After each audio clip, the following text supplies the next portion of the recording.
şəhidəm, ölməmişəm. Küləklərə qarışmışam vətənimin havasına. Cismim göçüb bu dünyadan, ruhum hər an sizinlədir.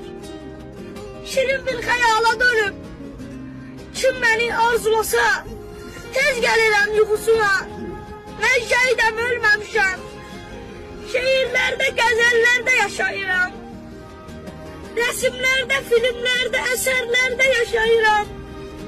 Xalqımın qəhrəmanı, heç zaman unudulmazam.